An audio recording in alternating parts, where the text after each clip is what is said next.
레이더에 아무것도 없었습니다.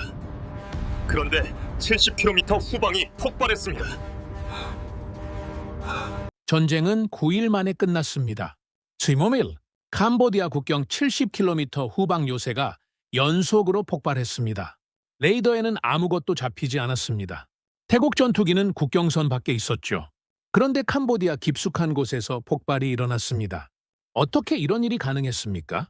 저는 마크 해리슨입니다. 런던 국제전략연구소 선임연구원이죠. 지난 20년간 동남아시아 분쟁을 연구해 왔습니다. 캄보디아와 태국 국경 분쟁도 2010년대부터 직접 현장을 다녔습니다. 양국 군부 고위 관계자들과 인맥도 있죠. 그래서 저는 확신했습니다. 이번 분쟁은 최소 6개월은 갈 거라고요. 캄보디아가 버틸 거라고 판단했습니다. 근거는 명확했습니다. 첫째, 지형. 캄보디아는 당그레크 산맥을 따라 천연 요새를 구축했습니다. 산악 지형에서의 방어전, 베트남전 게릴라전의 DNA를 물려받은 캄보디아군이죠. 평지에서 올라오는 태국군을 상대로 압도적 우위를 점할 수 있었습니다. 둘째, 방공망. 캄보디아는 중국으로부터 최신 방공 시스템을 도입했습니다. HQ-40 지대공 미사일, S-300 계열의 중국판이죠. 국경 전역을 커버하는 레이더 네트워크까지 완성했습니다. 태국 공군이 함부로 접근할 수 없는 구조였습니다. 셋째, 중국 변수. 이게 가장 중요했습니다. 캄보디아는 중국의 핵심 우방국입니다. 시아누크빌 항구는 사실상 중국 해군의 전진기지죠. 1대1로의 핵심 거점입니다. 중국이 캄보디아를 포기할 리 없었습니다. 태국이 압박을 강화하면 중국이 개입할 겁니다. 외교적 압박이든 군사적 지원이든요. 그러면 태국은 물러설 수밖에 없습니다. 저만 그렇게 본 게 아닙니다. 워싱턴의 전략국제문제연구소, 파리의 국제관계연구소, 싱가포르 난양공대 라자라트남 국제관계대학원, 주요 싱크탱크 분석가들 대부분이 같은 결론을 내렸습니다. 캄보디아가 버틸 것이라고요. 태국은 불리했습니다. 지형적으로요. 국경선 대부분이 평지입니다. 방어하기 힘든 구조죠. 캄보디아 산악지대에서 내려다보는 폭격에 속수무책일 수밖에 없습니다. 국제 여론도 부담이었습니다. 선제 공격 국가 이미지, 아세안 내부에서도 비판 여론이 있었죠. 경제 제재 가능성까지 거론됐습니다. 태국 정부는 신중할 수밖에 없었습니다. 그래서 저는 예측했습니다. 이번에도 국경 교전 수준에서 끝날 거라고요. 양측 다 물러날 명분을 찾을 겁니다. 아세안이 중재에 나설 테고요. 몇 달 실랑이 하다가 현상 유지로 마무리되겠죠. 그게 지난 10년간 반복된 패턴이었습니다. 그런데 이상했습니다. 분쟁 발발 3일 전이었습니다. 방콕에 있었죠. 태국 공군 고위 관계자를 만났습니다. 돈무안 공군기지 근처 식당이었습니다. 비공식 미팅이었죠. 그분은 공군 작전참모 출신입니다. F-16 편대장을 지냈고요. 실전 경험도 풍부한 분이죠. 대화 도중 이상한 말을 했습니다. 마크, 이번엔 다를 겁니다. 저는 물었습니다. 무엇이 다르다는 겁니까? 그분이 잔을 내려놓으며 말했습니다. 우리에겐 새로운 카드가 있으니까요. 새로운 카드요? 네? 게임 체인저죠. 저는 속으로 생각했습니다. 또 미국 무기 도입 얘기겠구나. F-35 도입설이 몇 년째 도는 중이었으니까요. 그런데 다음 말이 의외였습니다. 미국 아닙니다. 그럼 어디입니까? 그분이 미소 지으며 말했습니다. 대한민국? 한국? 저는 순간 당황했습니다. 한국이라고요? 물론 태국이 한국 무기를 도입한 건 알고 있었습니다. T-5B 고등훈련기도 있었고요. K9 자주포 도입설도 들렸죠. 그런데 그게 게임 체인저라고요? 고등훈련기로 전쟁을 하겠다는 겁니까? 자주포는 방어전에서나 유용하지 공격전에서는 한계가 있습니다. 저는 반신반의했습니다. 한국 무기가 그렇게 대단합니까? 그분이 고개를 끄덕였습니다. 곧 보시게 될 겁니다. 구체적으로 뭔데요? 아직 말씀드릴 순 없습니다. 작전 보안이니까요. 그분은 더 이상 말하지 않았습니다. 저는 그날 밤 호텔로 돌아와 생각했습니다. 한국, K-POP, 삼성, 현대자동차, 반도체 강국, 드라마 수출국, 그런 나라가 동남아 분쟁의 판도를 바꾼다고요? 말이 안 됐습니다. 한국은 방산 수출을 하긴 합니다. 폴란드에 K2 전차를 팔았죠. 호주에 K9 자주포도 수출했고요. 그런데 그건 지상 무기입니다. 지상전에서나 유용하죠. 이번 분쟁은 다릅니다. 캄보디아는 산악 요새에 틀어박혀 있습니다. 방공망도 완비했고요. 태국이 뭘 어떻게 하겠습니까? 지상군 투입, 산악전에서 엄청난 희생을 감수해야 합니다. 공중폭격, 방공망에 막힐 겁니다. 한국 무기가 이 방정식을 바꿀 수 있습니까? 저는 회의적이었습니다. 그로부터 3일 후 전쟁이 시작됐습니다. 7월 24일 새벽 5시 캄보디아군이 국경 초소를 선제 공격했습니다. 태국군 초소 3곳이 포격을 받았죠. 태국군 17명이 전사했습니다. 태국 정부가 즉각 대응했습니다. 국경 전역에 비상령을 선포했고요. 예비군 동원령을 내렸습니다. 그리고 공군이 출격했습니다. FCU 편대가 이륙했죠. 저는 방콕에서 실시간으로 상황을 모니터링했습니다. CNN, BBC, 알자지라, 현지 언론 타이 PBS 모든 채널을 켜놨습니다. 전쟁 첫날은 예상대로 흘러갔습니다. 양측이 국경에서 포격전을 벌였죠. 태국 공군이 국경 상공을 초계 비행했고요. 캄보디아 방공망이 레이더를 가동했습니다. 양측 다 신중했습니다. 국경을 넘지 않았죠. 이대로 며칠 실랑이 하다가 협상 테이블로 가겠구나. 저는 그렇게 생각했습니다. 그런데 이틀째 되는 날 이상한 보고가 들어오기 시작했습니다. 캄보디아 국경 후방 70km 지점 군수품 저장소가 폭발했다는 겁니다. 처음엔 오폭이라고 생각했습니다. 자체 사고겠거니 했죠. 그런데 3시간 후 또 폭발이 일어났습니다. 이번엔 지휘통제소였습니다. 국경에서 65km 떨어진 곳이죠.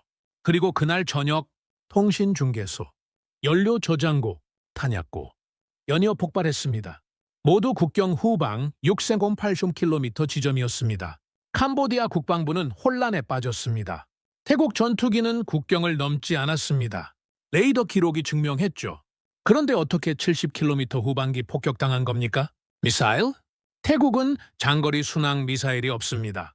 탄도미사일은 더더욱 없고요. 도대체 무엇으로 공격한 겁니까? 캄보디아군은 레이더 기록을 재검토했습니다. 아무것도 없었습니다. 전투기 접근 기록도 없고요. 미사일 발사 흔적도 없었습니다. 그런데 폭발은 계속됐습니다. 3일째, 4일째, 5일째 캄보디아 후방 시설이 하나씩 무력화됐습니다. 정밀했습니다. 오차 범위 10m 이내. 군사시설만 정확히 타격했죠. 민간 시설은 건드리지 않았습니다. 이건 우연이 아닙니다. 누군가 정확히 알고 공격하고 있었습니다. 6일째 되던 날 캄보디아군 사령부가 무너졌습니다. 통신이 두절됐고요.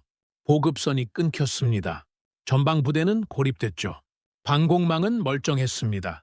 그런데 방어할 대상이 보이지 않았습니다. 레이더에 아무것도 잡히지 않았으니까요.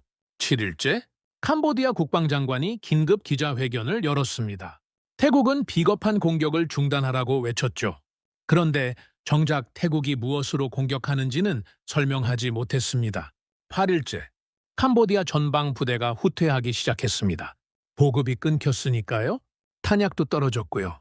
통신도 안 됐습니다. 사령부 지시를 받을 수 없었죠. 그리고 9일째 캄보디아 정부가 휴전을 제안했습니다. 전쟁은 끝났습니다. 단 9일 만에요. 저는 충격을 받았습니다. 20년 경력 분석가로서의 모든 계산이 틀렸다는 걸 깨달았습니다. 지형? 소용없었습니다. 방공망? 무용지물이었죠. 중국 변수? 중국은 개입조차 하지 않았습니다. 도대체 무슨 일이 벌어진 겁니까? 그 답은 한국에 있었습니다. 저는 즉시 방콕으로 향했습니다. 그 공군 관계자를 다시 만나야 했으니까요. 전화를 걸었습니다. 지금 당장 만나야 합니다. 그분은 웃으며 대답했습니다. 예상했습니다. 오후 3시에 같은 장소에서 뵙죠. 저는 택시를 타고 돈무왕으로 갔습니다. 머릿속이 복잡했죠. 2일, 캄보디아가 9일 만에 무너졌습니다. 천연 요새가 무용지물이 됐고요. 중국제 방공망은 아무 소용이 없었습니다. 도대체 한국이 뭘 판 겁니까? 식당에 도착했습니다. 그분은 이미 와 계셨죠. 창가 자리에 앉아 커피를 마시고 계셨습니다. 저는 자리에 앉자마자 물었습니다. KGG입니까? 그분이 고개를 끄덕였습니다. 조사 좀 하셨군요. 한국형 GPS 유도폭탄. 맞습니까? 정확합니다. 저는 의아했습니다. 유도폭탄으로 70km를 날아갑니까? 날아갑니다. 어떻게요? 그분이 스마트폰을 꺼내 사진을 보여줬습니다. FC 미국 전투기 날개 아래 장착된 폭탄이었죠. 일반 폭탄과 다른 점이 있었습니다. 날개가 달려 있었습니다. 접이식 활공 날개. 저는 깨달았습니다. 활공 유도 폭탄이군요. 맞습니다. 사거리가 어느 정도입니까? 고도에 따라 다릅니다. 최대 110km까지 가능하죠. 110km. 저는 숨이 막혔습니다. 이건 단순한 폭탄이 아닙니다. 사실상 소형 순항 미사일 수준이죠. 작동 원리가 어떻게 됩니까? 그분이 설명했습니다. 우리 F-16이 이륙합니다. 국경에서 사건 거리 10km 떨어진 태국 영공이죠. 고도 1만 미터까지 올라갑니다. 그리고 KGGB를 투하합니다. 투하하면요? 폭탄이 낙하하면서 날개를 펼칩니다. GPS 좌표를 입력해뒀죠. 폭탄이 스스로 활공하며 목표 지점으로 날아갑니다. 조종사가 목표물을 볼 필요가 없다는 겁니까? 없습니다. 좌표만 입력하면 됩니다. 레이더에 잡힙니까? 잡히지 않습니다. 크기가 작고 속도가 느리니까요. 일반 폭탄처럼 자유낙하하는 게 아니라 활공합니다. 레이더 입장에선 새 한 마리 정도로 보이죠. 저는 전율했습니다. 이건 게임 체인저가 맞습니다. 기존 전쟁 공식이 완전히 바뀌는 겁니다. 전통적인 공중 폭격은 이렇습니다. 전투기가 적 영공으로 침투합니다. 방공망을 뚫어야 하죠. 요격 위험을 감수해야 합니다. 목표물 상공까지 접근해서 폭탄을 투하합니다. 그리고 빠져나옵니다. 위험천만한 작전이죠. 조종사 생명이 걸려 있습니다. 격추당하면 끝입니다. 그래서 방공망이 중요한 겁니다. 방공망만 튼튼하면 적 전투기를 막을 수 있으니까요. 캄보디아가 바로 그 전략이었죠. 중국제 HQ-2 지대공 미사일, 국경 전역을 커버하는 레이더, 태국 전투기가 접근하면 요격하겠다는 거였습니다. 그런데 KGGB는 이 공식을 무너뜨렸습니다. 전투기가 적 영공에 들어갈 필요가 없습니다. 국경 밖에서 폭탄을 던지면 됩니다. 폭탄이 스스로 날아가니까요. 방공망, 소용없습니다. 요격할 대상이 보이지 않으니까요. 레이더에도 안 잡히고요. 설령 잡혀도 이미 늦습니다. 폭탄이 활공하며 다가오는데 어떻게 막겠습니까? 저는 물었습니다. 정확도는 어떻습니까? 원형 공산 오차 3m입니다. 3m요? 네? 목표 지점 3m 이내에 명중합니다. 이건 믿기 힘든 수치입니다. 미국제 JDAM도 5m 수준이거든요. 한국 무기가 그보다 정확하다고요? 실전 데이터입니까? 네. 지난 9일간 72발을 발사했습니다. 명중률 98.6%였죠. 72발, 72개 목표물, 거의 모두 명중. 저는 할 말을 잃었습니다. 가격은 얼마입니까? 발당 약 15만 달러입니다. 15만 달러. 미국제 JDAMER이 25만 달러인 걸 생각하면 저렴하죠. 성능은 동급이거나 더 좋은데 가격은 60% 수준. 이건 경쟁이 안 됩니다. 그분이 말을 이었습니다. 마크, 이게 전부가 아닙니다. 더 있습니까? KGGB의 진짜 장점은 따로 있습니다. 뭡니까? 통합성입니다. 통합성이요? 네? 이 폭탄은 F-16, F-FASIS, FEA, ESHID, 심지어 T-CARSID 훈련기에도 장착됩니다. 소프트웨어 개조가 필요 없어요. 외부 조종사 표시 장치만 있으면 됩니다. 저는 놀랐습니다. 미국제 무기는 까다롭습니다. 통합하려면 소프트웨어 업그레이드가 필요하죠. 시간도 오래 걸리고 비용도 많이 듭니다. 그런데 한국 무기는 그냥 달기만 하면 된다고요? 한국이 어떻게 이런 걸 만들었습니까? 그분이 웃었습니다. 그게 바로 제 질문이었습니다. 저는 그날 밤 호텔로 돌아와 자료를 찾아봤습니다. KGGB, Korean GPS Guided Bomb. 개발사는 LIG Nex1, 한국 방산 기업이죠. 2018년 한국 공군에 1,200발 납품, 2020년 추가 계약 4,700억 원, 태국이 2022년 20발 도입, 겨우 20발. 그런데 그 20발로 전쟁 판도를 바꿔버렸습니다. 저는 LIG Nex1 홈페이지를 들어갔습니다. 기술 사양을 확인했죠.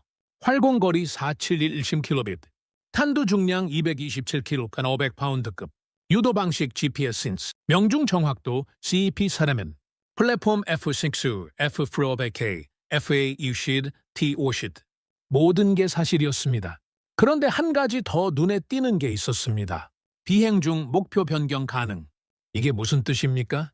폭탄을 투하한 후에도 목표를 바꿀 수 있다는 겁니다. A 지점을 공격하려고 투하했는데 비행 중 B 지점으로 변경 가능. 이건 엄청난 겁니다. 전장 상황은 실시간으로 바뀌거든요. 목표물이 이동할 수도 있고요. 우선순위가 바뀔 수도 있습니다. 그런데 일반 유도폭탄은 한번 투하하면 끝입니다. 목표를 바꿀 수 없죠. KGB는 다릅니다. 투하 후에도 조종이 가능합니다. 저는 더 깊이 파고들었습니다. 한국 방산 수출 데이터를 찾아봤죠. 2022년 173억 달러, 2023년 206억 달러, 2024년 253억 달러. 세계 9위 방산 수출국. 이게 한국입니다. 저는 충격받았습니다. 한국에 대한 제 인식이 완전히 틀렸다는 걸 깨달았죠. 저는 한국을 이렇게 생각했습니다. K-pop 나라, BTS, 블랙핑크, 삼성 스마트폰, 현대자동차, 반도체 강국, 드라마 수출국, 문화 콘텐츠 강국. 그게 제가 아는 한국이었습니다. 방산? 생각해 본 적도 없었죠. 한국이 무기를 만든다는 건 알았습니다. 그런데 그게 게임 체인저 수준일 거라곤 상상도 못했습니다. K9 저주포?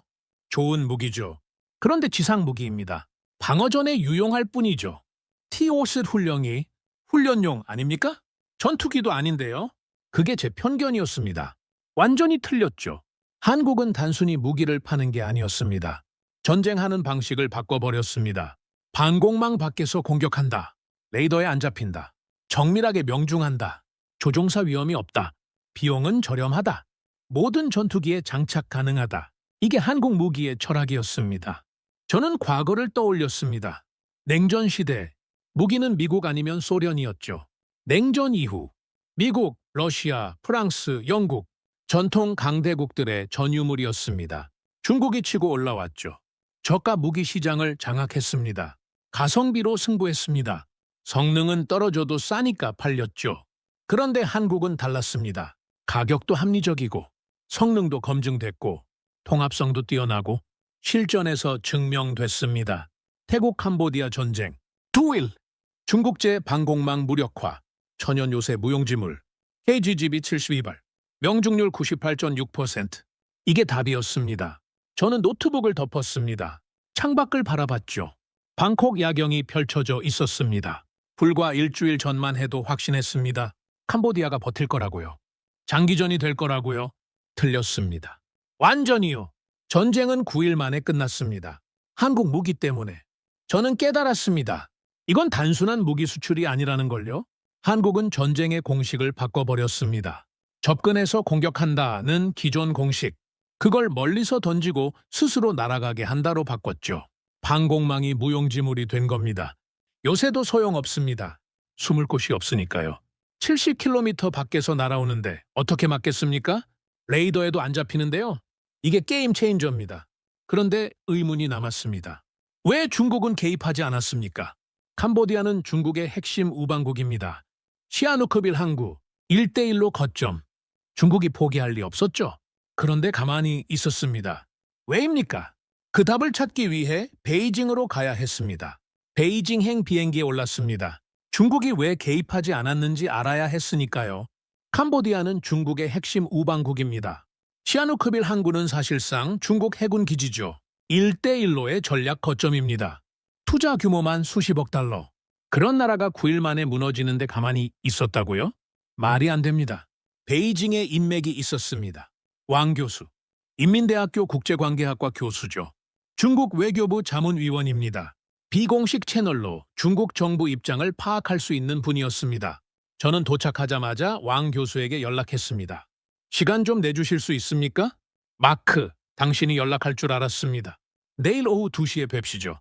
다음 날 인민대학교 근처 찻집에서 만났습니다. 왕 교수는 차를 따르며 말했습니다. 태국 캄보디아 전쟁 때문에 오셨군요. 맞습니다. 왜 중국은 개입하지 않았습니까? 왕 교수가 잠시 침묵했습니다. 찻잔을 들어 한 모금 마셨죠. 그리고 조심스럽게 입을 열었습니다. 개입하지 않은 게 아닙니다. 개입할 수 없었죠. 무슨 뜻입니까? 우리 무기체계의 한계가 드러났습니다. 저는 몸을 앞으로 기울였습니다. HQ 프로디 말입니까? 그것뿐만이 아닙니다. 전체 방공 시스템이죠. 왕 교수가 설명했습니다. 캄보디아는 중국제 최신 방공망을 갖췄습니다. HQ-2의 지대공 미사일, S-300 계열의 중국판이죠. 사거리 100km, 고도 27,000m까지 커버합니다. 이론상 그론 완벽했습니다. 레이더 네트워크도 촘촘했고요. 국경 전역을 감시할 수 있었죠. 태국 전투기가 접근하면 즉시 탐지, 요격 미사일 발사, 격추. 그게 시나리오였습니다. 그런데 실전에서는 어땠습니까? 아무것도 못했습니다. 레이더에 잡히지 않았으니까요. KGGB가 날아오는데 보이지 않았죠. 설령 잡혀도 늦습니다. 활공하며 다가오는 작은 물체를 어떻게 요격합니까? 미사일을 쏴봤자 맞추기 힘듭니다. 그래서 중국은 개입하지 않았습니까?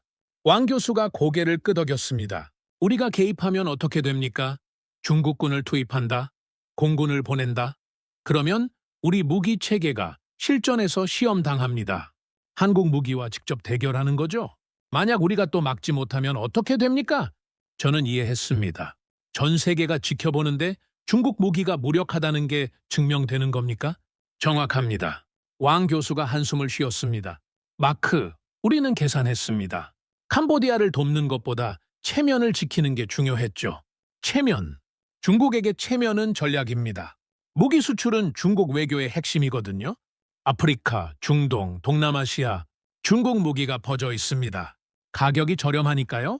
성능은 서방제보다 떨어져도 가성비가 좋죠. 그게 중국의 전략이었습니다. 그런데 만약 실전에서 무용지물로 드러나면요. 누가 사겠습니까? 그래서 중국은 침묵을 선택했습니까? 네. 외교적 중재 제안은 했습니다. 그런데 군사 개입은 하지 않았죠. 캄보디아 정부도 이해했습니다. 캄보디아는 배신당했다고 느끼지 않았습니까? 왕 교수가 씁쓸하게 웃었습니다. 느꼈죠. 그런데 어쩌겠습니까? 현실입니다. 저는 충격받았습니다. 중국이 우방국을 버렸다는 게 아닙니다. 한국 무기가 중국 무기 시스템 전체를 위협한다는 거였습니다. 왕 교수님, 솔직히 말씀해 주십시오. 중국은 KGGB를 막을 수 있습니까? 왕 교수가 잠시 망설였습니다. 그리고 조용히 말했습니다. 현재로선 어렵습니다. 왜입니까? 크기가 너무 작습니다. 활공 속도가 느리고요. 레이더 반사 면적이 작아서 새처럼 보입니다. 우리 레이더는 빠르게 움직이는 큰 물체를 탐지하도록 설계됐죠. 느리게 활공하는 작은 폭탄은 필터링 됩니다. 필터링이요? 네. 레이더에 잡혀도 새나 드론으로 판단해서 무시합니다. 그게 시스템 설계 사상이었죠. 저는 고개를 끄덕였습니다. 레이더는 위협을 구분합니다. 전투기처럼 빠른 물체, 미사일처럼 고속으로 접근하는 물체, 이런 걸 우선 탐지하죠. 느린 물체는 무시합니다. 새 드론, 기상현상, 이런 건 필터링합니다. 그런데 KGGB는 그 틈을 노렸습니다. 활공하며 천천히 다가옵니다. 레이더가 무시하는 속도로요? 그리고 정확히 명중합니다. 개선할 방법은 없습니까? 있습니다. 레이더 소프트웨어를 업그레이드하면 됩니다. 느린 물체도 추적하도록요. 그런데 문제가 있죠. 뭡니까? 오탐이 폭증합니다. 새 드론, 헬기, 경비행기, 모든 게 위협으로 표시됩니다. 작전 불가능해지죠. 딜레마였습니다. 느린 물체를 탐지하면 오탐 때문에 시스템이 마비됩니다. 무시하면 KGGB를 못 막습니다. 결국 답이 없다는 겁니까? 왕 교수가 고개를 저었습니다. 답은 있습니다. 새로운 레이더 시스템을 개발하는 거죠. AI 기반으로 위협을 구분하는 시스템. 그런데 시간이 걸립니다. 5년? 10년? 그 사이 한국은 더 발전하겠죠. 저는 한숨을 쉬었습니다. 결국 무기 시장이 재편되는 겁니까? 이미 시작됐습니다. 왕 교수가 스마트폰을 꺼내 기사를 보여줬습니다. 필리핀, 한국과 방산협력 논의, 베트남, KGGB 도입 검토, 말레이시아, 한국 무기 관심 표명, 인도네시아 FA50 추가 구매 협상, 모두 최근 기사들이었습니다.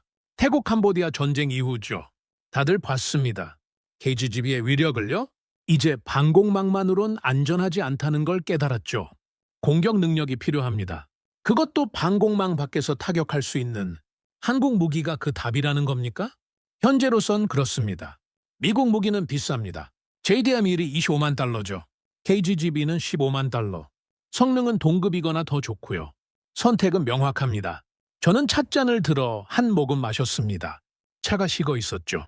왕 교수님, 중국은 어떻게 대응할 겁니까? 가격을 낮출 겁니다. 그게 우리 방식이죠? 한국보다 싸게 팔면 되니까요. 그런데 성능 차이가 실전에서 증명됐는데요. 왕 교수가 쓴 웃음을 지었습니다. 그래서 고민입니다. 예전엔 싸니까 중국 무기였죠. 이젠 싸도 안 되니까 한국 무기로 바뀌고 있습니다. 패러다임이 바뀐 겁니다. 가격만으로는 안 됩니다. 실전 검증이 필요하죠. 한국 무기는 태국 캄보디아 전쟁에서 증명했습니다. 72발 발사, 98.6% 명중률, 9일 만에 전쟁 종결. 이게 증거입니다. 중국 무기는요? HQ-2D 지대공 미사일. 한 발도 못 쐈습니다. 목표물이 보이지 않았으니까요. 레이더는 멀쩡했는데 무용지물이었죠. VT-4 전차는 포신이 폭발했습니다. PHL-81 다연 장로켓 쓴 발사 사고가 났고요. 모두 영상으로 기록됐습니다. 전 세계가 봤죠. 왕 교수님, 솔직히 여쭈어보겠습니다. 중국은 한국을 경쟁자로 봅니까? 왕 교수가 잠시 생각했습니다. 그리고 천천히 대답했습니다. 예전엔 아니었습니다. 한국은 작은 나라였죠. 우리 시장의 일부였고요. 그런데 이젠 다릅니다. 한국은 틈새를 파고들었습니다. 틈새요? 네. 미국 무기는 너무 비쌉니다. 중국 무기는 싸지만 신뢰도가 떨어지죠. 그 중간, 합리적 가격에 검증된 성능, 그게 한국입니다. 저는 고개를 끄덕였습니다. 정확한 분석이었죠. 폴란드를 봅시다. K2 전차 1000대 계약, K9 자주포 672문, FA50 경전투기 48대. 천문학적 계약입니다. 왜 폴란드는 한국을 선택했습니까? 미국 무기는 비쌌습니다. 독일 무기는 납기가 늦었고요. 한국은 달랐습니다. 가격 합리적, 납기 빠름, 기술 이전 포함, 실전 검증됨, 모든 조건을 만족했죠. 호주도 마찬가지입니다. K7란 자주포 도입, 실전 사격 테스트에서 100% 명중. 호주군이 감탄했다고 하죠. 이집트, 루마니아, 터키, 사우디 모두 한국 무기를 삽니다. 왜입니까? 믿을 수 있으니까요. 왕 교수님, 그럼 중국은 어떻게 할 겁니까? 품질을 높여야죠. 싼 것만으로는 안 됩니다. 신뢰를 얻어야 합니다. 쉽지 않을 겁니다. 압니다. 그래서 고민이죠. 왕 교수가 창밖을 바라봤습니다. 베이징 거리가 보였죠.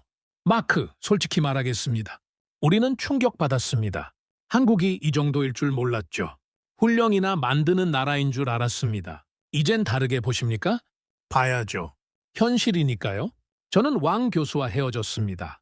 호텔로 돌아오는 택시 안에서 생각했습니다. 중국이 개입하지 않은 이유, 명확했습니다. 캄보디아를 돕는 것보다 체면이 중요했죠. 중국 무기 체계의 한계가 드러나는 걸 원하지 않았습니다. 그래서 침묵했습니다. 캄보디아는 버려졌습니다. 9일 만에 항복했고요. 그리고 무기 시장이 요동쳤습니다. 동남아시아 국가들이 움직이기 시작했죠. 필리핀, 베트남, 말레이시아, 인도네시아 모두 한국을 주목했습니다. KGGB, 그 작은 폭탄 하나가 판도를 바꿨습니다. 저는 창밖을 바라봤습니다. 베이징 야경이 펼쳐져 있었죠. 불과 2주 전만 해도 중국이 동남아의 패권 국가라고 생각했습니다. 틀렸습니다. 패권은 무기로 결정되지 않습니다. 신뢰로 결정되죠. 한국은 신뢰를 얻었습니다. 실전에서 증명했으니까요. 중국은 신뢰를 잃었습니다. 우방국을 버렸으니까요. 이게 현실이었습니다. 그런데 아직 의문이 남았습니다. 한국은 어떻게 이런 무기를 만들었습니까? KGGB의 기술은 어디서 왔죠? 그 답을 찾기 위해 서울로 가야 했습니다. 인천공항에 도착했습니다. 한국에 온 건 이번이 처음이 아닙니다. 2019년에 한 번 왔었죠. 세미나 참석차였습니다. 그때 본 서울은 현대적인 도시였습니다. 강남의 고층 빌딩, 명동의 쇼핑몰, K-POP 간판들. 그게 제가 본 한국이었죠. 방산기업? 생각해본 적도 없었습니다. 이번엔 달랐습니다. LI 넥스원 본사를 방문하기로 했습니다. KGGB를 만든 회사죠. 런던 연구소 명함으로 미팅을 신청했습니다. 놀랍게도 승낙했습니다. 마크 해리슨 박사님 환영합니다. 내일 오전 10시에 판교 본사로 오시죠. 다음 날 아침 택시를 타고 판교로 향했습니다. 서울 남쪽 신도시죠. IT 기업들이 모여있는 곳이라고 들었습니다. Like Next1 본사 건물이 보였습니다. 생각보다 조용했죠. 화려하지 않았습니다. 그냥 평범한 사무용 건물 같았습니다. 로비에 들어섰습니다. 안내 데스크에서 방문 목적을 밝혔죠. 잠시 후 한 분이 내려왔습니다. 김철수 박사, KGGB 개발 책임자였습니다.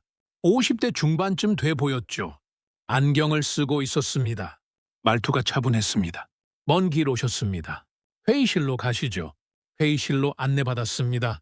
테이블 위에 자료가 놓여 있었죠. KGB 기술 브로셔, 개발 연혁, 실전 데이터. 김 박사가 앉으며 말했습니다. 태국 캄보디아 전쟁 때문에 오셨죠? 맞습니다. KGGB에 대해 알고 싶습니다. 무엇이 궁금하십니까? 어떻게 만들었습니까? 김 박사가 미소 지었습니다. 긴 이야기입니다. 시간 있습니다. 김 박사가 브로셔를 펼쳤습니다. 2010년부터 시작됐습니다. 한국 공군이 요구사항을 냈죠. 북한 장사정포를 타격할 무기가 필요하다고요. 장사정포요? 네. 북한은 휴전선 근처에 수천 문의 장사정포를 배치했습니다. 사거리 60km죠. 서울을 겨냥하고 있습니다. 저는 고개를 끄덕였습니다. 북한의 장사정포는 유명하죠. 갱도진지에 숨어 있습니다. 산 뒤편에 배치됐고요. 직접 보이지 않습니다. 어떻게 타격합니까? 전투기가 접근해서 폭격. 북한 방공망이 있습니다. 위험천만하죠. 그래서 우리는 생각했습니다. 방공망 밖에서 타격할 방법이 필요하다고요. 활공 유도폭탄이군요. 정확합니다. 전투기가 북한 영공에 들어가지 않아도 됩니다. 휴전선 남쪽에서 투하하면 폭탄이 스스로 날아가죠.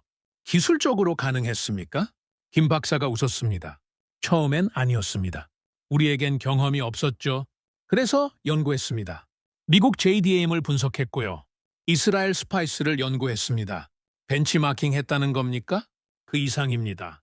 우리는 개선했죠. 어떻게요? 김 박사가 자료를 넘겼습니다. 비교표가 나왔죠. JDAM-ER vs KGGB. 사거리 70km vs 110km.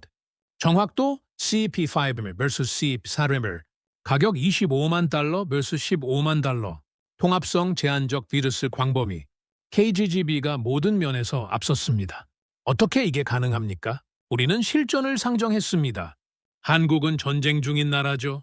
휴전 상태일 뿐입니다. 언제든 전쟁이 재개될 수 있습니다. 김 박사의 목소리가 진지해졌습니다. 미국은 다릅니다. 그들은 여유가 있죠. 연구개발에 10년을 쓸 수 있습니다. 우리는 아닙니다. 5년 안에 만들어야 했죠. 실전에서 바로 쓸 수 있게. 저는 이해했습니다. 절박함이 다르다는 거죠. 미국은 무기를 만듭니다. 한국은 생존을 만듭니다. 그래서 우리는 타협하지 않았습니다. 정확도를 높였죠. 3m 오차. 이건 쉽지 않습니다. GPS만으로 가능합니까? 아닙니다. GPS와 INS를 결합했죠. 관성 항법 장치입니다. GPS 신호가 교란돼도 작동합니다. 그리고 마지막 단계에서 영상 대조를 합니다. 영상 대조요? 네. 폭탄에 카메라가 달려 있습니다. 목표 지점 사진을 미리 입력해뒀죠. 착탄 직전에 카메라 영상과 대조합니다. 오차를 수정하고요. 저는 감탄했습니다. 3중 시스템이었습니다. GPS로 대략 위치 파악, INS로 궤도 유지, 영상 대조로 최종 정밀 타격. 완벽했죠. 비용은 어떻게 낮췄습니까? 김 박사가 웃었습니다. 우리는 기존 폭탄을 활용했습니다. 마키 82조 500파운드 폭탄. 이미 한국 공군이 보유한 폭탄이죠. 여기에 유도 키트만 붙였습니다. 유도 키트요? 네. 날개, GPS 수신기, 제어 장치. 이것만 추가하면 됩니다. 새 폭탄을 만드는 게 아니라 기존 폭탄을 업그레이드하는 거죠. 천재적이었습니다. 재고 폭탄 활용, 개발 비용 절감, 양산 가격 인하 모두 해결됐습니다. 그리고 우리는 통합성을 고려했습니다. F-16B뿐 아니라 다른 전투기에도 장착 가능하다는 거죠? 맞습니다. 소프트웨어 개조 없이 장착됩니다. 외부 조종사 표시 장치만 있으면 되죠. 이게 핵심입니다. 왜입니까? 현실적이니까요. 작은 나라들은 여러 종류의 전투기를 운용합니다. F-16도 있고 그리펜도 있고 미그도 있죠. 각각 다른 무기가 필요하면 비용이 폭증합니다. 그런데 KGGB는 모두에 장착됩니다. 저는 고개를 끄덕였습니다. 이게 한국 무기의 철학이었습니다. 실용성, 범용성, 경제성 모두 고려했죠. 태국 사례를 보셨습니까? 김 박사가 고개를 끄덕였습니다. 물론입니다. 우리 무기가 실전에서 증명됐죠. 70D 발사, 98.6% 명중률, 예상했던 수치입니다. 자신 있으셨습니까? 우리는 테스트를 수백 번 했습니다. 한국 공군과 함께요. 명중률 99%를 목표로 했죠. 실전에서 98.6%면 만족스럽습니다. 김 박사가 자료를 한 장 더 넘겼습니다. 세계 지도가 나왔죠. 여러 나라의 표시가 돼 있었습니다. 현재 12개국이 관심을 보이고 있습니다. 태국 사례 이후죠. 폴란드, 루마니아, 필리핀, 베트남, 말레이시아, 인도네시아, 이집트, 사우디, UAE, 터키, 싱가포르, 호주 모두 한국 무기를 원했습니다. 왜 이렇게 관심이 많습니까? 검증됐으니까요. 실전 데이터보다 확실한 건 없습니다. 태국이 9일 만에 전쟁을 끝냈죠.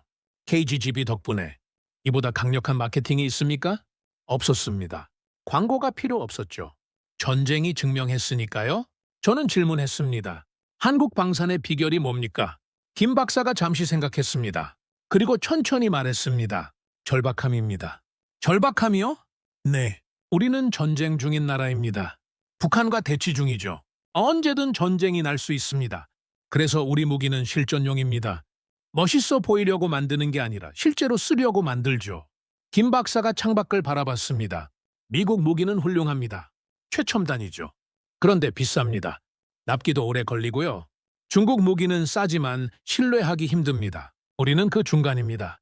합리적 가격에 검증된 성능, 빠른 납기에 기술 이전까지 포함. 윈윈이군요. 그렇습니다. 우리는 무기만 파는 게 아닙니다. 파트너십을 만듭니다. 기술을 이전하고 현지 생산을 지원하고 유지 보수를 함께합니다. 저는 감탄했습니다. 이게 한국식이었습니다. 단순 수출이 아니라 협력, 일회성 거래가 아니라 장기 관계. 폴란드를 봅시다. K2 전차 1000대 계약. 우리는 기술을 이전했습니다. 폴란드에서 조립할 수 있게요. 일자리가 생겼죠. 폴란드 정부가 좋아했습니다. 현지화 전략이군요. 맞습니다. 우리만 이익 보는 게 아니라 상대국도 이익을 봐야 합니다. 그래야 지속 가능하죠. 김 박사가 자료를 덮었습니다. 마크 박사님, 솔직히 말씀드리겠습니다. 우리도 놀랐습니다. 태국 사례가 이렇게 큰 반향을 일으킬 줄은 몰랐죠. 예상 못하셨습니까? 기대는 했습니다. 그런데 이 정도일 줄은요. 전 세계 국방부가 연락 오고 있습니다. 하루에 수십 통씩요. 대응 가능하십니까? 해야죠. 기회니까요. 김 박사가 미소 지었습니다. 우리는 준비되어 있습니다. 생산 라인을 늘릴 수 있고요. 공급망도 확보했습니다. 납기를 지킬 수 있죠. 저는 고개를 끄덕였습니다. 한국 방산. 더 이상 무시할 수 없는 존재였습니다. 회의를 마치고 나왔습니다. 판교 거리를 걸었죠. 주변에 IT 기업들이 보였습니다. 네이버, 카카오, 삼성, 방산 기업 사이에 IT 기업이 있었습니다. 그제야 이해했습니다. 한국 방산의 비결, IT 기술과 방산 기술의 융합이었습니다. KGGB의 GPS 제어, 영상 대조 시스템, 실시간 목표 변경 기능, 모두 소프트웨어죠. 한국은 IT 강국입니다. 반도체 세계 1위, 소프트웨어 개발 능력 최고 수준, 그 기술을 무기에 접목했습니다. 결과는 KGGB였죠. 저는 호텔로 돌아왔습니다. 노트북을 열어 자료를 정리했습니다. 한국 방산의 특징, 첫째, 실전 경험, 북한과 대치, 전쟁 대비 필수, 실용성 최우선, 둘째, 기술 융합, IT 방산, 소프트웨어 중심, 정밀 제어 가능, 셋째, 경제성, 기존 무기 활용, 유도 키트 추가, 비용 절감, 넷째, 통합성, 다양한 플랫폼 지원, 소프트웨어 개조 불필요, 범용성 확보, 다섯째, 파트너십, 기술 이전, 현지 생산 지원, 장기 관계 구축. 이게 답이었습니다. 한국은 무기를 파는 게 아니었습니다. 솔루션을 팔았죠. 전쟁에서 이기는 방법을 팔았습니다. 저는 창밖을 바라봤습니다. 서울 야경이 펼쳐져 있었죠. 한강이 빛나고 있었습니다. 불과 한 달 전만 해도 한국은 제게 K-팝 나라였습니다. 이젠 다릅니다. 한국은 전쟁의 공식을 바꾼 나라였습니다. 그런데 한 가지 의문이 남았습니다. 앞으로 어떻게 될까요? 한국 무기가 세계 시장을 장악할까요? 아니면 미국, 중국이 방역할까요? 그 답을 찾기 위해 다시 움직여야 했습니다. 이번엔 워싱턴으로, 워싱턴 덜레스 공항에 내렸습니다. 미국이 한국 무기를 어떻게 보는지 알아야 했으니까요. 세계 최강 방산 국가입니다. F-35, 이지스, 패트리어트. 모두 미국 무기죠. 그런데 한국 무기가 시장을 잠식하고 있습니다. 미국은 어떻게 반응할까요? 워싱턴에도 인맥이 있었습니다. 제임스 밀러 전 국방부 차관보였죠. 현재는 전략국제문제연구소 선임연구원입니다. 펜타곤과 가까운 분이었습니다. 전화를 걸었습니다. 제임스, 시간 좀 내줄 수 있나? 마크? 언제 워싱턴에 왔어? 내일 점심이나 하지? 다음 날 조지타운 근처 레스토랑에서 만났습니다. 제임스는 여전히 정장 차림이었죠. 악수를 나누며 자리에 앉았습니다. 태국 캄보디아 전쟁 때문이지? 어떻게 알았나? 제임스가 웃었습니다. 요즘 워싱턴에서 그 얘기밖에 안 해. 펜타곤이 난리야. 난리라니? KGB 때문이지. 한국 무기가 이렇게 잘 될 줄 몰랐거든. 웨이터가 물을 갖다 줬습니다. 제임스가 메뉴를 보며 말했습니다. 솔직히 말하면 우린 좀 당황했어. 왜지? 폴란드 계약 때도 놀랐어. K2 전차 1000대. 엄청난 규모지. 그런데 그건 지상 무기니까 이해했어. 그런데 KGB는 다르잖아. 공중 무기니까? 그뿐이 아니야. 게임 체인저거든. 제임스가 목소리를 낮췄습니다. 주변을 살핀 뒤 말을 이었죠. 우리 JDA밀이 있어. 똑같은 컨셉이지. 활공 유도 폭탄. 그런데 한국 것이 더 싸. 성능은 동급이거나 더 좋고 펜타곤이 문제라고 보나? 문제라기보단 위협이지. 위협? 제임스가 고개를 끄덕였습니다. 마크, 우리 방사는 가격으로 승부하지 않아. 성능으로 하지. 최첨단이니까. 그런데 한국은 가격과 성능을 동시에 잡았어. 이건 우리 모델을 위협하는 거야. 주문을 했습니다. 스테이크 2개. 웨이터가 물러갔죠. 저는 물었습니다. 구체적으로 어떤 위협인가? 제임스가 설명했습니다. 우리 고객들이 흔들리고 있어. 중동, 동남아, 동유럽. 전통적으로 미국 무기를 사던 나라들이지. 그런데 이제 한국을 쳐다봐. 가격 때문인가? 가격도 있고 납기도 있어. 우리 F-35는 주문하면 5년 걸려. 한국 FA-50은 2년이면 인도돼. 절반도 안 걸리지. 품질은 실전에서 증명됐잖아. 태국이 KGB로 9일 만에 전쟁 끝냈어. 이보다 확실한 증거가 어딨어. 제임스가 한숨을 쉬었습니다. 솔직히 말할게. 펜타곤 내부에서 논쟁이 있어. 한국을 어떻게 봐야 하느냐고. 경쟁자, 협력자? 정확해. 둘 다야. 한국은 동맹국이지. 우리 우방이고. 그런데 동시에 방산시장의 경쟁자거든. 스테이크가 나왔습니다. 잠시 식사를 했죠. 제임스가 포크를 내려놓으며 말했습니다. 지난주에 회의가 있었어. 국방부, 국무부, 상무부. 한국 방산에 대한 대응책 논의였지. 어떤 결론이 났나? 아직 없어. 의견이 갈려. 어떻게? 제임스가 설명했습니다. 한쪽은 이래. 한국은 동맹국이니까 괜찮다. 오히려 중국, 러시아 무기를 대체하는 거니까 좋은 일이다. 다른 쪽은 달라. 한국이 너무 커지면 우리 방산이 위협받는다. 견제해야 한다. 어느 쪽이 우세한가? 현재론 전자야. 한국을 협력자로 보는 쪽. 그런데 상황에 따라 바뀔 수 있어. 무슨 상황? 시장 점유율이지. 만약 한국이 주요 시장에서 우리를 밀어내면 그땐 달라질 거야. 저는 고개를 끄덕였습니다. 미국의 딜레마였죠. 한국은 동맹국입니다. 안보 협력 파트너고요. 북한, 중국 견제에 필수적인 나라죠. 그런데 방산 시장에선 경쟁자입니다. 어떻게 하겠습니까? 제임스, 미국 방산 업체들 반응은 어때? 제임스가 씁쓸하게 웃었습니다. 난리지. 로키드 마틴, 보잉, 레이시온. 다들 긴장하고 있어. 왜? 폴란드가 시작이야. K2 전차 주문하면서 에이브럼스를 취소했거든. 그 다음 FA-58대 주문. 포셈스 6 추가 구매 대신이었어. 한국이 미국 무기를 대체한 거네? 그렇지. 루마니아도 마찬가지야. K가오 자주포 주문하면서 M109 업그레이드를 포기했어. 사우디는 천공 방공 시스템 도입 검토 중이고 패트리어트 대신 그래. 가격이 3분의 1 수준이거든. 저는 놀랐습니다. 한국 무기가 이미 미국 시장을 잠식하고 있었습니다. 전통적인 미국 고객들이 한국으로 돌아서고 있었죠. 그런데 왜 미국은 가격을 못 낮춰? 제임스가 고개를 저었습니다. 구조적 문제야. 우리 방산업체는 상장 기업이거든. 주주들에게 이익을 내야 해. 이익률 2020%가 목표지. 가격을 낮추면 이익이 줄어. 주가가 떨어져? 한국은 다르지. like 넥스원, 한화, 현대로템. 재벌 계열사거든? 이익률보다 시장 점유율을 중요하게 봐. 손해봐도 일단 수출하고 보는 거지. 장기 전략이군. 마야. 당이 이익보단 장기 시장 장악. 그게 한국 방식이야. 제임스가 물을 마셨습니다. 그리고 한 가지 더 있어. 기술 이전. 한국이 기술을 이전한다고? 그래. 폴란드에 K2 공장 짓도록 도와줬어. 현지 조립 가능하게.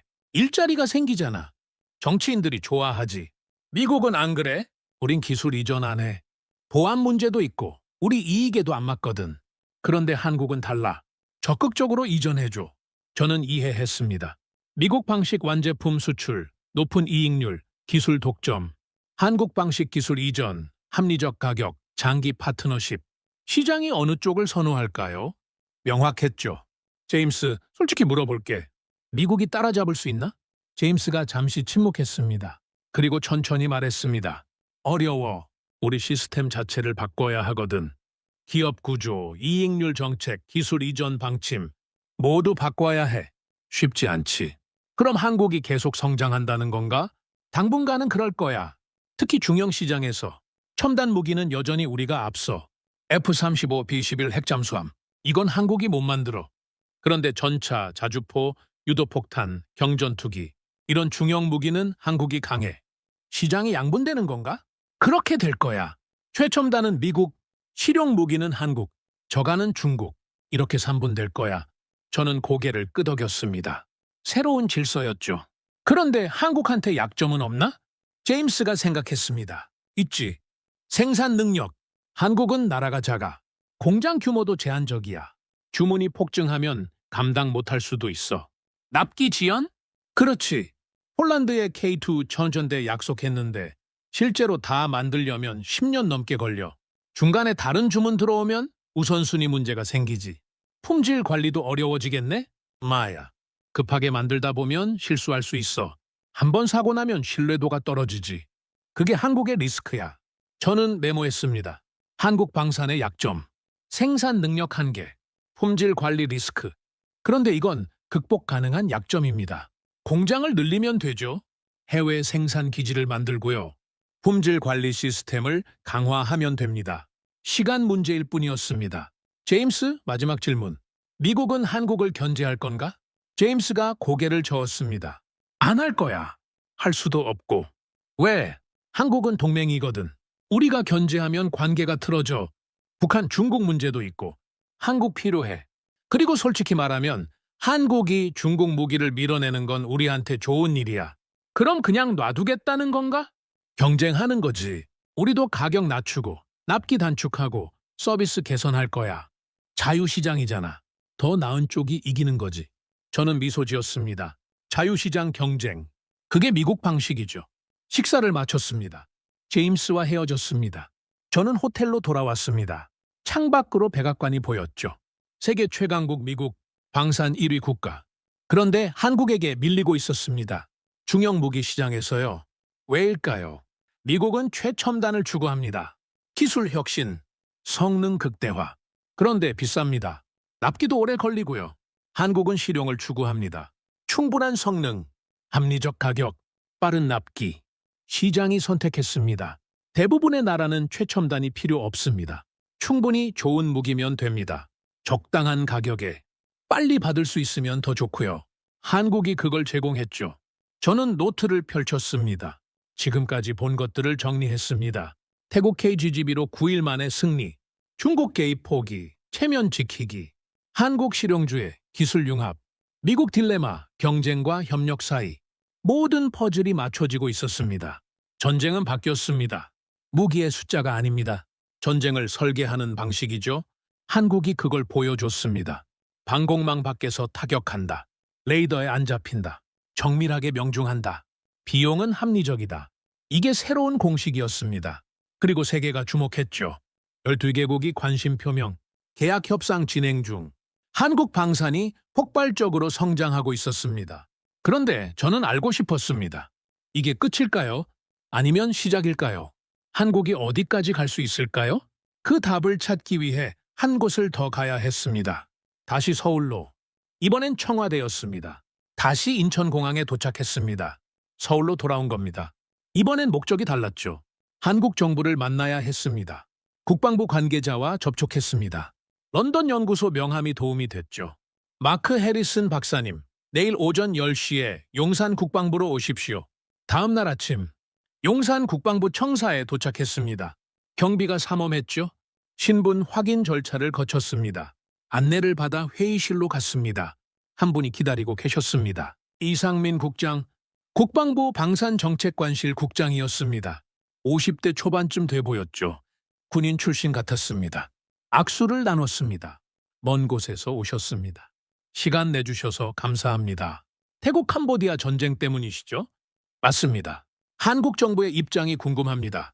이 국장이 자리에 앉으며 말했습니다. 무엇이 궁금하십니까? 한국은 무기 수출을 어떻게 보십니까? 이 국장이 잠시 생각했습니다. 그리고 천천히 입을 열었습니다. 우리는 무기만 파는 게 아닙니다. 그럼 무엇을 팝니까?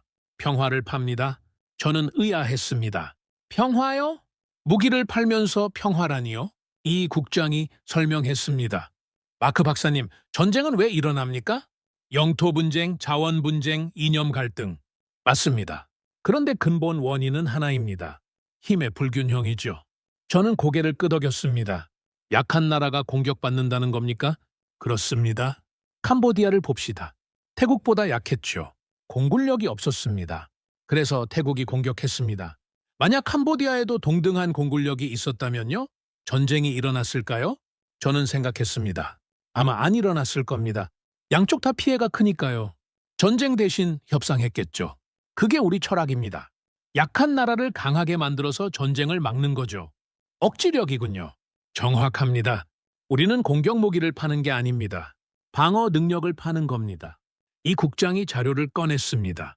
한국 무기 수출 현황이었죠. 폴란드를 봅시다. 러시아 위협에 시달리는 나라죠. 우리가 K2 전차 1000대를 수출했습니다. 이제 폴란드는 유럽 최강 기갑 전력을 갖췄습니다. 러시아가 함부로 못하죠. 억지력이 생긴 거네요. 그렇습니다. 루마니아도 마찬가지입니다. K나브 자주포 도입으로 화력이 강화됐죠. 호주는 K9으로 북부 방어를 강화했고요. 이 국장이 말을 이었습니다. 우리는 작은 나라들을 돕습니다. 큰 나라의 위협에서 스스로를 지킬 수 있게요. 그게 평화로 가는 길입니다. 저는 이해했습니다. 한국의 방산 수출 철학, 약자에게 힘을 주는 것. 그래서 전쟁을 예방하는 것. 그런데 태국 캄보디아는 어떻습니까? 태국이 공격했는데요. 이 국장이 고개를 끄덕였습니다. 아쉬운 사례입니다. 태국에 무기를 판 건 10년 전 결정이었죠. 당시엔 캄보디아가 중국 무기로 무장하고 있었습니다. 균형을 맞추려 했던 겁니다. 결과적으로 전쟁이 났지 않습니까? 그렇습니다. 그런데 보십시오. 9일 만에 끝났죠. 민간인 피해는 최소였습니다. KGGB가 군사시설만 정밀 타격했으니까요. 저는 멈칫했습니다. 그 관점은 생각 못했죠. 만약 KGGB가 없었다면 어땠을까요? 태국이 지상군을 투입했을 겁니다. 산악전이 벌어졌겠죠. 수개월 끌었을 겁니다. 민간인 피해도 컸을 거고요. KGGB가 오히려 피해를 줄였다는 겁니까? 그렇게 볼 수도 있습니다. 정밀 타격으로 빠르게 끝냈으니까요. 저는 복잡한 심경이었습니다. 무기가 평화를 만든다? 역설적이지만 일리가 있었습니다. 그리고 한 가지 더 있습니다. 이 국장이 다른 자료를 펼쳤습니다. 동남아시아 지도였죠. 이 전쟁 이후 변화를 보십시오. 필리핀, 베트남, 말레이시아 모두 한국 무기에 관심을 보입니다. 왜일까요? KGGB 효과를 봤으니까요. 맞습니다. 그런데 더 중요한 건 따로 있습니다. 이 나라들이 모두 중국과 분쟁 중이죠. 남중국해 문제, 중국이 압박하고 있습니다. 저는 이해했습니다. 한국 무기가 중국 견제 수단이 되는 겁니까? 정확합니다. 필리핀이 KGGB를 갖추면요. 중국 해군이 함부로 못합니다. 스카버러 암초에서 70km 떨어진 곳에서도 타격 가능하니까요. 베트남도 마찬가지고요. 그렇습니다. 파라셀 제도, 스프레틀리 제도, 중국이 점령한 곳들이죠. 베트남이 KGGB를 갖추면 견제 가능합니다. 이 국장이 미소 지었습니다. 마크 박사님, 우리는 미국처럼 강하지 않습니다. 항모도 없고 핵무기도 없죠. 그런데 우리만의 방식이 있습니다. 무엇입니까? 작은 나라들에게 힘을 주는 겁니다. 그들이 스스로 지킬 수 있게요. 그러면 중국의 팽창을 막을 수 있습니다. 저는 전율했습니다. 이게 한국의 전략이었습니다. 직접 대결이 아니라 간접 견제, 작은 나라들을 무장시켜서 중국을 에워싸는 거죠. 인도 태평양 전략입니까? 우리 버전이죠. 미국은 동맹으로 중국을 견제합니다. 우리는 무기로 견제하는 겁니다.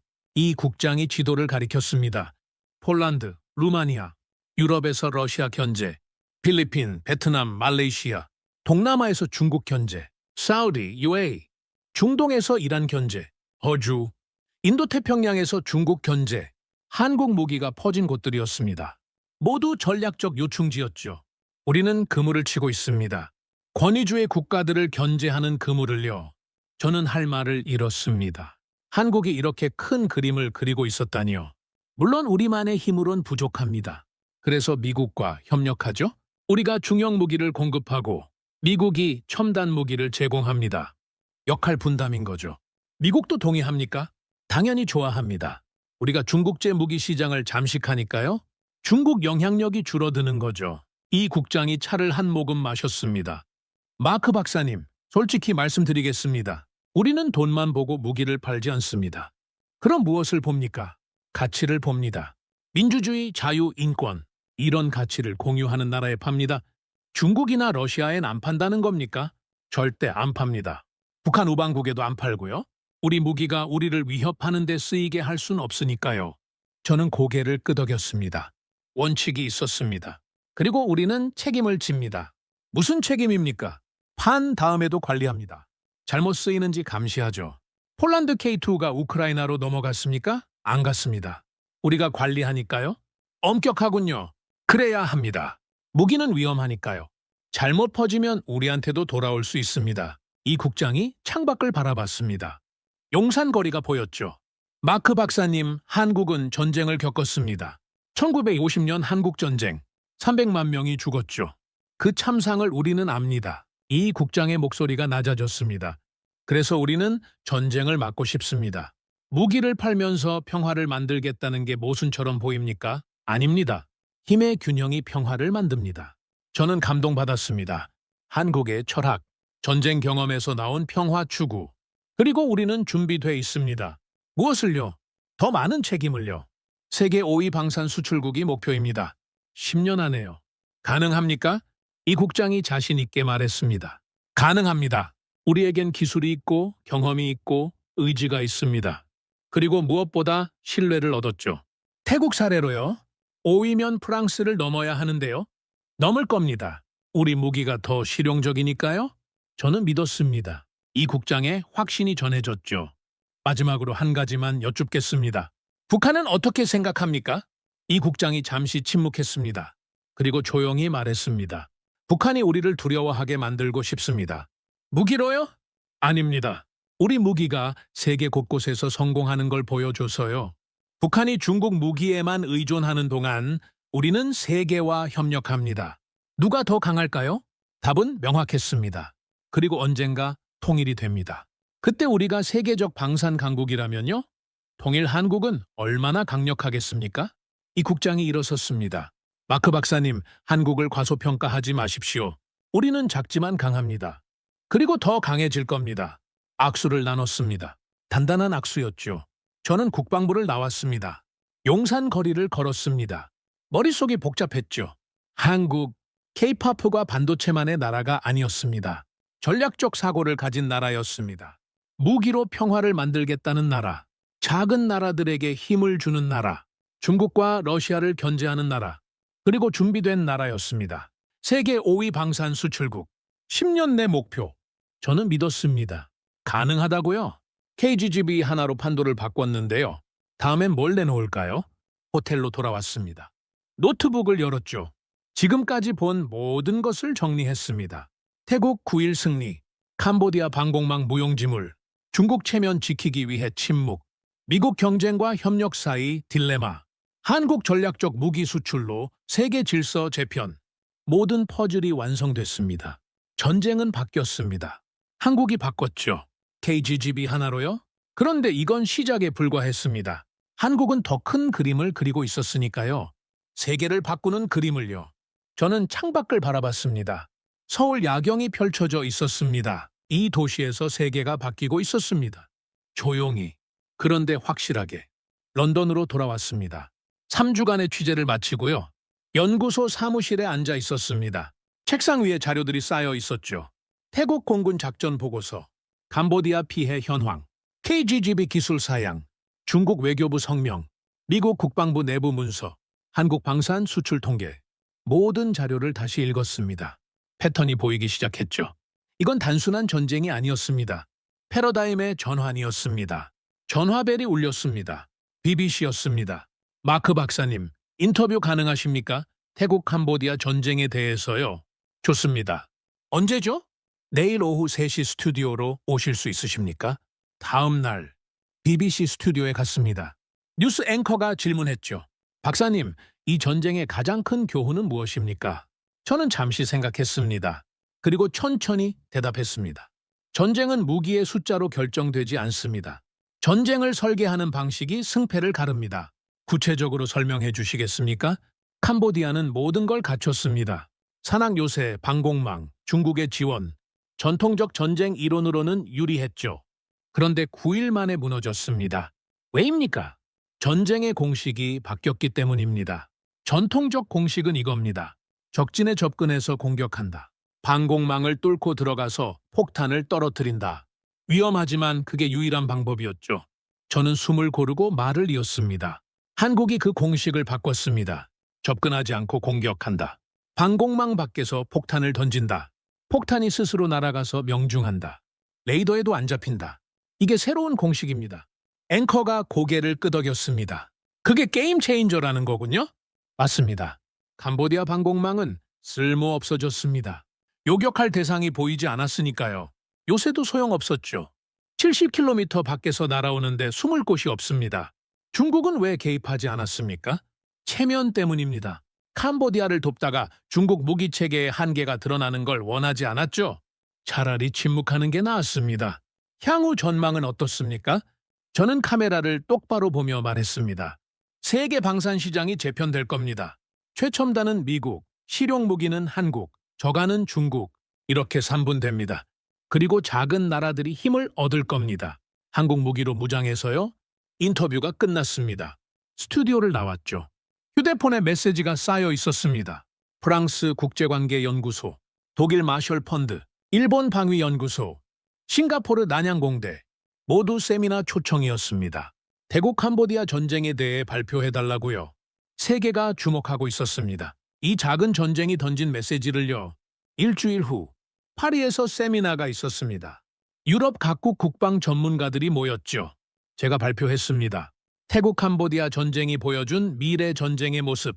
청중석이 꽉 찼습니다. 발표를 시작했죠. 여러분, 9일입니다. 전쟁이 9일 만에 끝났습니다. 어떻게 가능했을까요? 슬라이드를 넘겼습니다. KGB 사진이 나왔죠. 이 작은 폭탄 하나가 전쟁의 공식을 바꿨습니다. 72발이 발사됐고 98.6%가 명중했습니다. 캄보디아 후방 시설이 무력화됐죠. 다음 슬라이드. 캄보디아 방공망 배치도였습니다. 완벽해 보이는 방공망입니다. 중국제 HQ-20 미사일, 레이더 네트워크. 그런데 한 발도 못 쐈습니다. 왜일까요? 청중이 집중했습니다. 탐지하지 못했기 때문입니다. KGB는 활공합니다. 천천히 다가오죠. 레이더가 새로 착각합니다. 필터링 됩니다. 그리고 명중합니다. 다음 슬라이드. 전쟁 결과 분석이었죠. 전통적으로 산악 방어전은 오래 걸립니다. 베트남전을 보십시오. 미국이 10년 넘게 싸웠죠. 아프간도 마찬가지입니다. 그런데 이번엔 9일입니다. 손을 들어 강조했습니다. 차이가 뭡니까? 전쟁 설계 방식입니다. 미국은 지상군을 투입했습니다. 산악전을 벌였죠. 태국은 다릅니다. 지상군 투입 없이 공중에서 후방을 타격했습니다. 보급선을 끊었고 통신을 차단했고 사령부를 무력화했습니다. 전방 부대는 고립됐죠. 싸울 수 없었습니다. 다음 슬라이드. 한국 방산 수출 추이였습니다. 2020년 72억 달러, 2024년 253억 달러. 3.5배 성장입니다. 왜일까요? 실전 검증입니다. 폴란드 K9I 우크라이나 전선 근처에서 훈련했죠. 명중률 100%. 호주 KO도 실사격에서 완벽한 성능을 보였습니다. 그리고 이번 태국 KGGB 결정타였습니다. 질문이 나왔습니다.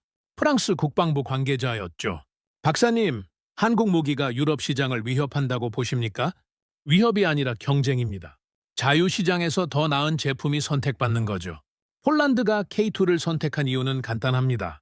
가격, 성능, 납기. 모두 만족스러웠으니까요. 독일 전문가가 손을 들었습니다. 유럽 방산이 대응해야 한다고 보십니까? 당연합니다. 가격 경쟁력을 높이고 납기를 단축하고 고객 서비스를 개선해야죠. 한국처럼 기술 이전도 고려해야 합니다. 세미나가 끝났습니다. 여러 사람이 다가왔죠. 명함을 주고받았습니다. 모두 한국 무기에 대해 물었습니다. 정말 성능이 그렇게 좋습니까? 태국 사례가 과장된 건 아닙니까? 유럽도 도입을 고려해야 할까요? 저는 하나하나 대답했습니다. 사실 그대로요. 과장 없이요. 호텔로 돌아왔습니다. 파리 야경이 보였죠. 에펠탑이 반짝이고 있었습니다. 노트북을 열었습니다. 이메일이 수백 통 와 있었죠. 대부분 한국 방산 관련이었습니다. 한국 방산 업체 소개해 주실 수 있습니까? KGGB 도입 절차가 어떻게 됩니까? 한국 정부와 접촉하고 싶은데 도와주실 수 있습니까? 세계가 움직이고 있었습니다. 한국을 향해서요. 휴대폰이 울렸습니다. 워싱턴에서 걸려온 전화였죠. 제임스였습니다. 마크, 봤어. BBC 인터뷰. 잘했어. 고마워. 그런데 한 가지 알려줄 게 있어. 뭔데? 펜타곤이 움직이기 시작했어. 어떻게? 한국과 협력을 강화하기로 했어. 합동 무기 개발, 기술 공유, 시장 분할. 시장 분할이요? 그래. 미국이 첨단 무기, 한국이 중형 무기. 역할을 나누는 거지. 경쟁보단 협력이 낫다고 판단한 거야. 저는 놀랐습니다. 미국이 한국을 파트너로 인정한 겁니다. 그리고 하나 더. 에나토도 관심 보여. 나토가요? 한국 무기 표준화를 검토 중이야. 회원국들이 K9, KGGB 같은 걸 공동 구매하는 거지. 엄청난 일인데요? 그래. 그만큼 인정받은 거야. 한국 무기가 전화를 끊었습니다. 창밖을 바라봤죠. 파리 거리가 고요했습니다. 그런데 세계는 시끄러웠습니다. 한국 무기 때문에요. 저는 깨달았습니다. 이건 시작일 뿐이라는 걸요. 한국 방산의 성장은 계속될 겁니다. 더 많은 나라가 한국 무기를 원할 거고요. 시장은 계속 확대될 겁니다. 그리고 세계 질서가 바뀔 겁니다. 작은 나라들이 힘을 얻으면서요. 한국 무기로 무장한 나라들, 그들은 더 이상 큰 나라의 위협에 굴복하지 않을 겁니다. 폴란드는 러시아를 두려워하지 않습니다. K2 전차 1000대가 있으니까요. 필리핀은 중국에 맞설 수 있습니다. KGGB가 있으면요. 베트남도 마찬가지입니다. 말레이시아, 인도네시아, 사우디, UAE 모두 강해질 겁니다. 그리고 평화가 올까요? 역설적이지만 그럴 수도 있습니다. 힘의 균형이 평화를 만드니까요. 저는 보고서를 작성하기 시작했습니다. 연구소에 제출할 최종 보고서였죠. 제목은 이렇게 정했습니다. 태국 캄보디아 전쟁과 세계 질서의 재편 한국 방산의 부상과 그 함에 서론을 썼습니다. 2025년 7월 24일 동남아시아 국경에서 시작된 9일간의 전쟁은 세계 군사 역사의 전환점이 됐다. 이 전쟁은 전쟁 수행 방식의 패러다임 전환을 보여줬고 새로운 방산 강국의 부상을 알렸으며 국제 안보 질서의 재편을 예고했다. 본론을 이어갔습니다. 1장 전쟁의 경과와 KGGB의 역할, 2장 중국의 딜레마와 영향력 축소, 3장 한국 방산의 기술적 우수성, 4장 미국 한국 방산 협력의 새로운 모델, 5장 세계 방산 시장의 재편, 6장 작은 나라들의 힘의 균형 회복, 7장 미래 전망과 정책 재현. 밤새 썼습니다. 새벽 5시가 됐죠. 보고서가 완성됐습니다. 80페이지. 제 3주간의 취재가 담겨 있었습니다. 그리고 한 가지 결론. 세계는 바뀌고 있습니다. 한국이 바꾸고 있습니다. 작은 나라에서 온 작은 폭탄이 큰 변화를 만들고 있습니다. 창밖이 밝아오고 있었습니다. 파리의 아침이었죠. 새로운 시대의 아침이기도 했습니다. 한국이 세계 방산 무대의 주연으로 떠오르는, 그리고 저는 그 시작을 목격했습니다. 9일간의 전쟁을요. 역사가 바뀌는 순간을요. 1년이 흘렀습니다. 2026년 7월, 저는 다시 방콕에 있었습니다. 이번엔 취재가 아니라 학회 참석차였죠. 아세안 안보 포럼. 주제는 새로운 안보 질서였습니다. 공항에서 택시를 탔습니다. 기사가 말을 걸었죠. 어디서 오셨습니까? 런던입니다. 아, 영국. 좋은 나라죠. 그런데 요즘은 한국이 대단하던데요? 저는 웃었습니다. 왜 그렇게 생각하십니까? 저희 공군이 한국 무기로 이겼잖아요. 9일 만에 온 나라가 자랑스러워했죠. 기사의 목소리에 자부심이 묻어났습니다. 그 폭탄 이름이 뭐였죠? KGGB. 대단하더라고요. 이제 캄보디아도 한국 무기 사려고 한대요. 캄보디아가요? 네. 전쟁 지고 나서 깨달았나 봐요. 중국 무기로는 안 된다는 걸요. 저는 고개를 끄덕였습니다. 1년 사이 많은 게 바뀌었습니다. 호텔에 체크인했습니다. 방에 들어가 노트북을 켰죠. 뉴스를 검색했습니다. 한국 방산 수출 300억 달러 돌파, 폴란드, 한국과 차세대 전차 공동 개발 합의, 베트남, KGGB 120발 도입 계약, 필리핀, FA50 추가 24대 주문, 사우디 정공 조립 항공 시스템 도입 확정, NATO 한국 무기 표준화 논의 본격화. 1년 전 제가 예측했던 일들이 현실이 됐습니다. 한국은 세계 7위 방산 수출국이 됐죠. 5위 목표까지 얼마 남지 않았습니다. 다음 날 학회장에 갔습니다. 각국 국방 전문가들이 모여 있었죠. 태국 국방장관이 기조연설을 했습니다. 작년 전쟁은 우리에게 많은 것을 가르쳤습니다. 기술의 중요성, 동맹의 가치, 그리고 준비의 필요성을요. 장관이 슬라이드를 넘겼습니다. 한국 무기 도입 현황이었죠. 우리는 한국과 전략적 파트너십을 맺었습니다. FA50 추가 도입, K-카온 자주포 48문 계약, 그리고 KGGB 생산 기술 이전. 이제 우리는 스스로를 지킬 수 있습니다. 박수가 터졌습니다. 오후 세션이었습니다. 베트남 대표가 발표했죠.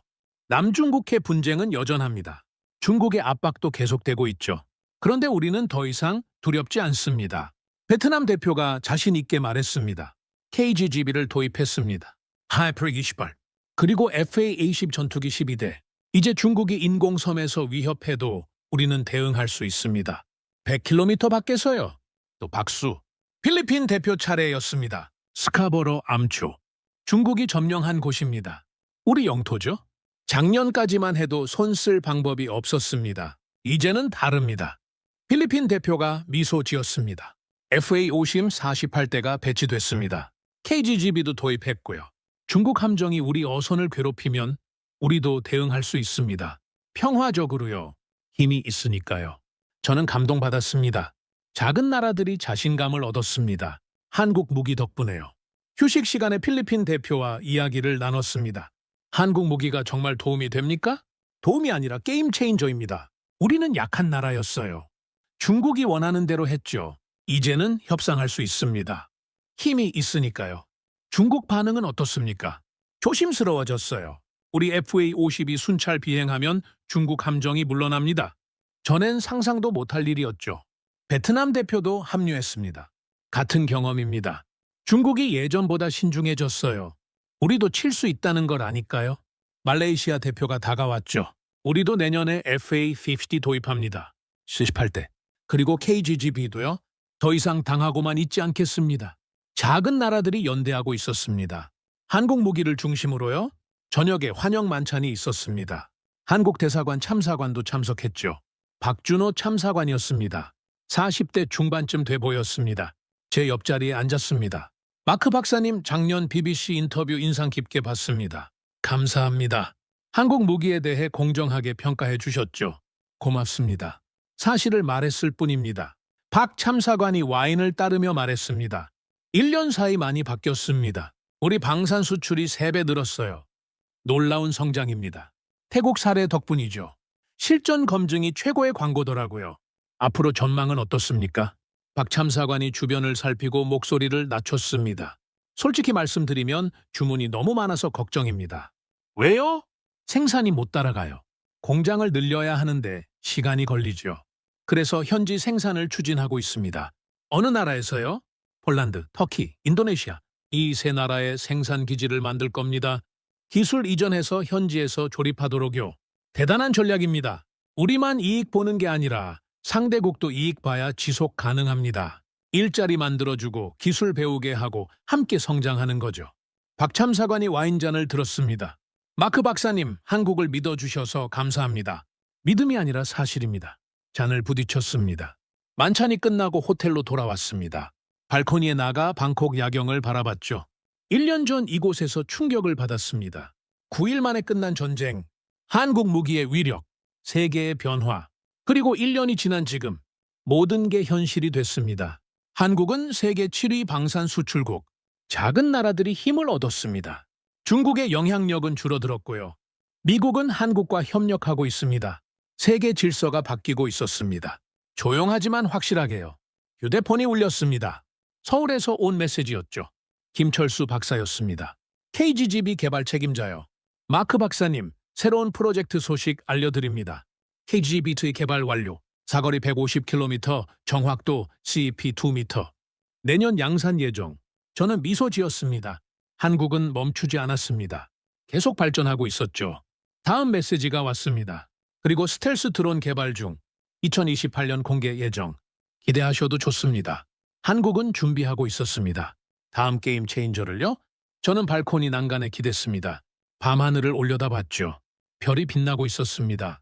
20년 넘게 군사 분석가로 살았습니다. 수많은 전쟁을 연구했죠. 걸프전, 이라크전, 아프간전, 시리아 내전. 모두 예측 가능한 전쟁들이었습니다. 강한 나라가 이겼고요.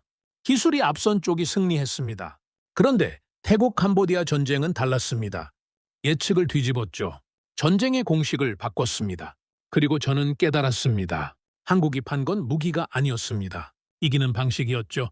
전쟁을 설계하는 새로운 방법. 방공망 밖에서 타격한다. 조종사를 위험에 빠뜨리지 않는다. 정밀하게 명중시킨다. 비용은 합리적이다. 빠르게 끝낸다. 이게 한국식이었습니다. 그리고 세계가 배우고 있었습니다. 작은 나라들이요? 폴란드는 러시아를 두려워하지 않게 됐습니다. 베트남은 중국과 맞설 수 있게 됐죠. 필리핀도 마찬가지입니다. 말레이시아, 인도네시아, 태국 모두 자신감을 얻었습니다. 한국 무기로 무장했으니까요. 그리고 놀라운 일이 벌어졌습니다. 전쟁이 줄어들었습니다. 남중국해 긴장은 여전했지만 충돌은 없었습니다. 중국이 신중해졌으니까요.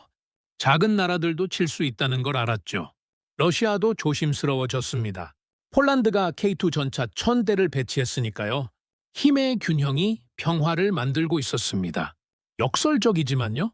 저는 1년 전 이 국장이 했던 말을 떠올렸습니다. 우리는 평화를 팝니다. 그때는 이해하기 힘들었습니다. 무기를 팔면서 평화를 판다니요?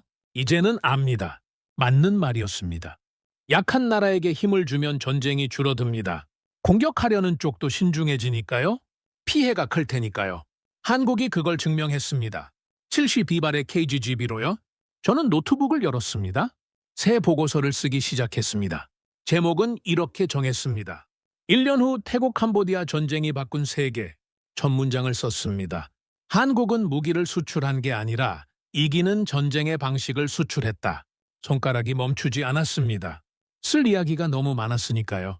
작은 나라들의 변화, 중국의 후퇴, 미국의 협력, 한국의 성장, 그리고 평화의 가능성. 새벽 3시가 됐습니다. 보고서 초안이 완성됐죠. 50페이지. 1년의 변화가 담겨 있었습니다. 마지막 문장을 썼습니다. 세계는 배우고 있다. 전쟁은 무기의 숫자가 아니라 전쟁을 설계하는 방식이 승패를 가른다는 것을, 그리고 그 새로운 방식을 가르쳐준 나라는 한반도의 작은 나라 대한민국이었다. 저장 버튼을 눌렀습니다. 창밖을 바라봤죠. 방콕의 새벽이 밝아오고 있었습니다. 새로운 세계의 새벽이기도 했습니다. 한국이 만든 새로운 질서이요. 저는 미소 지었습니다. 20년 전 처음 이 일을 시작했을 때 세계는 단순했습니다. 미국 아니면 러시아, 강대국 아니면 약소국. 그게 전부였죠. 이제는 다릅니다. 중간 지대가 생겼습니다. 한국 같은 나라들이요. 작지만 강한 나라, 기술로 승부하는 나라, 파트너십을 만드는 나라. 그리고 그 나라들이 세계를 바꾸고 있었습니다. 제 휴대폰이 다시 울렸습니다. 런던 연구소에서 온 메시지였죠. 마크, 당신 보고서가 유럽 국방장관 회의 필독 자료로 지정됐습니다. 축하합니다. 뿌듯했습니다. 제 목소리가 전달되고 있었으니까요. 한국의 이야기가요? 발코니로 나갔습니다. 아침 공기가 상쾌했죠. 태양이 떠오르고 있었습니다. 방콕 거리가 깨어나고 있었고요. 세계도 깨어나고 있었습니다. 한국이라는 새로운 현실을요. 더 이상 K-팝과 반도체만의 나라가 아니었습니다. 전쟁의 미래를 만드는 나라였죠. 그리고 저는 그 역사의 증인이었습니다. 9일간의 전쟁, 72발의 KGGB, 그리고 바뀐 세계. 모든 걸 봤습니다. 기록했고요. 세계에 전했습니다. 이제 세계가 답할 차례였습니다. 한국의 메시지예요. 그리고 저는 확신했습니다. 세계가 귀 기울일 거라고요. 왜냐하면요. 진실이니까요. 한국은 증명했습니다. 작은 나라도 세계를 바꿀 수 있다는 것을. 기술과 의지만 있다면요. 그리고 그게 바로 미래였습니다.